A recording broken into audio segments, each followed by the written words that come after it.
Napatay sa pamamaril ng isang lalaki sa Quezon City. Habang tumatakbo po siya, pinuputukan po siya. Maaaring droga ang pinagugutan ng pamamaslang dahil runner umano ng drugs ang biktima. Let us make a solemn oath among ourselves to stand committed to serve the Filipino people. Sigaw natin noong kampanya kung walang korap, walang mahirap. Naghahanda na rin ang COMELEC The sovereign will of the people.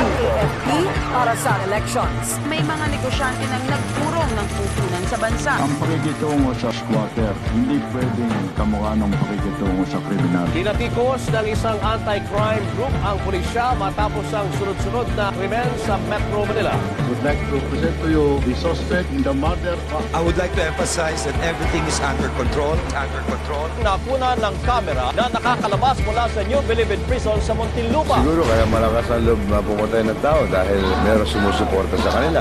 Paulit-ulit mong sila pa rin ang ihakalan ninyo. Wala pong tunay na pagbabago. The House of Representatives also passed Tapos pinagbabaril kami ng sundalo na bloody down. Ang pagmamayari ng parin.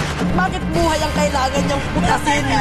Kuwang-kuha sa CCTV Death on the ang spot kanyang ang biktima mukha. na may numerong XEG521. tumakas ang dalawang suspect. Ay sa mga testigo, si John Paul ang umano'y naging taga-abot ng bala habang ito ay namamariin. Marunong yung gunman, professional. Matapos makaengkwentro ng mga pulis noong Biyernes, sinamahan siya ng Armalite sa may binti at iba't ibang bahagi ng katawan. Nakuha na ilang testigo ang plaka na ginamit na may numerong XEG521. Kinumpirma rin ng Philippine Air Force na miyembro ng intelligence operative ang nasa wing staff sergeant. Death on the spot ang biktima. Damay din sa pamamaril ang mga bystander. Ginamit silang human shield. Patay ang isang negosyante matapos pagbabarili sa Maynila kagabi. Tinitingnan namin kung meron sang certain involvement with the company of certain personalities. God's sake, stop dragging his name in politics.